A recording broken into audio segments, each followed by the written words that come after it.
બનાસકાંઠાના વડગામ તાલુકાના મોટી ગીડાસણ ગામના વતની અને દેશ સેવામાં તત્પર આર્મી જવાન જિગ્નેશ ચૌધરીની જમ્મુ તાવી સાબરમતી એક્સપ્રેસના સ્લીપર કોચમાં થયેલી હત્યાએ સમગ્ર જિલ્લામાં શોકની લાગણી ફેલાવી દીધી છે. મૃતક જવાન જિગ્નેશ ચૌધરી જમ્મુ કાશ્મીરના ઉધમપુરમાં ફરજ બજાવતા હતા અને પોતાના વતન મોટી ગીડાસણ પરત ફરી રહ્યા હતા ત્યારે રવિવારે રાત્રે ટ્રેનમાં બિકાનેરમાં રહેવાસી એસી કોચ એટેન્ડર જુબેર મેમણ સાથે થયેલા ઝઘડામાં સામાન્ય બાબતે જુબેર મેમણે છરી કાઢી જવાનના પીઠના ભાગે ઘા ઝીક્યા હતા. આ હુમલામાં જિગ્નેશ ચૌધરીનું સ્થળ પર જ મોત થયું હતું. ઘટનાની જાણ થતાં જ બિકાનેર જીઆરપી અને આરપીએફે તાત્કાલિક કાર્યવાહી કરીને હુમલાખોર જુબેર મેમણની ધરપકડ કરી હતી અને મૃતકનો મૃતદેહ પોસ્ટમોર્ટમ માટે ખસેડવામાં આવ્યો હતો. આજે મોટી ગીડાસણ ગામે જવાનનો પાર્થિવ દેહ પહોંચતા સમગ્ર વિસ્તારમાં શોકમાં ગરકાવ થઈ ગયો હતો. ગાર્ડ ઓફ ઓનર સાથે અંતિમ વિદાય આપવામાં આવી હતી, જેમાં વડગામ તાલુકાના હજારો લોકો, સૈનિકો, રાજકીય આગેવાનો અને ગ્રામજનો મોટી સંખ્યામાં જોડાયા હતા.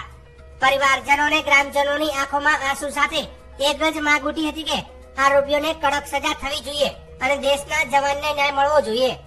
આ દુર્ઘટનાએ સમગ્ર વડગામ તાલુકા તેમજ બનાસકાંઠા જિલ્લામાં શોકનો માહોલ છવાઈ ગયો છે.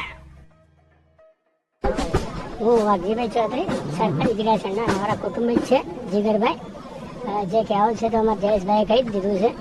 તો મારે ખાલી એટલું કહેવું છે કે જો રેલવેમાં ફર્સ્ટ ક્લાસ કે લોકલ ડબ્બામાં કોઈ વસ્તુ બને છે તો એ આપણા માન્યામાં આવે છે, પણ સુપર ક્લાસ એસી કોચમાં જો એક આર્મી જવાનની હત્યા થઈ જતી હોય તો આમ જનતાના સુરક્ષાની શું ગેરંટી? એટલે મારે તો મોદી સાહેબને જ ગેરંટી માંગવી છે કે આપ આપણે ગેરંટી પૂરી કરો. અને એક પકડ્યો છે, એકથી આ હત્યા થઈ ના શકે.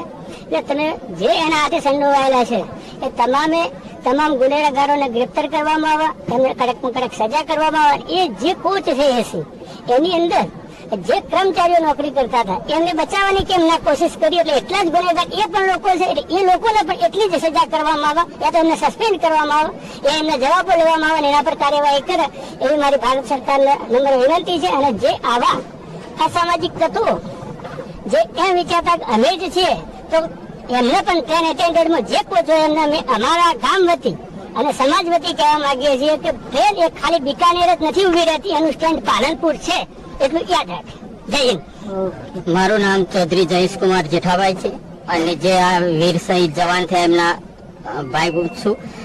અમારો ભાઈ જીગરભાઈ ચૌધરી 10 વર્ષથી સેનામાં ફરજ બજાવતો હતો અને આ રજાઓમાં ઘરે આવતો હતો અને આવા માનસિક વિકૃત માણસોએ એની રેલવેમાં હત્યા કરી નાખી અને અમે એના માટે ન્યાયની માગણી કરી રહ્યા છીએ દેશના વડાપ્રધાન અને દેશના ગૃહમંત્રી પાસે પણ કે અમને ઝડપથી ન્યાય મળે અને આવા લોકોને ફાંસી ચડાવે અને અમારા ભાઈને ન્યાય અપાવે. અને હું મારા રાજ્યના મુખ્યમંત્રી અને ગૃહમંત્રીને પણ એક વિનંતી કરું છું કે અમને ન્યાય અપાવે અને ગમે તે કરી રાજસ્થાનમાંથી એમને પકડીને અહીંયા ગુજરાતમાં જ સજા કરાવે એવો હું ન્યાયની માગણી સાથે આપ સૌને વિનંતી કરું છું.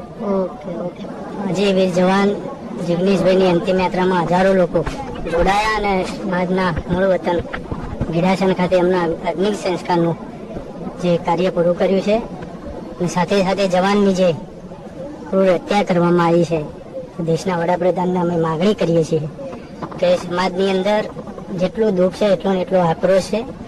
તમને ઝડપથી અમારા દીકરા વતી અને પરિવાર વતી અમે માંગ કરીએ છીએ સમાજ કે દીકરાને ન્યાય મળે, પરિવારને ન્યાય મળે એવી આશા વ્યક્ત કરીએ છીએ અને અમને સરકાર ઉપર ભરોસો છે.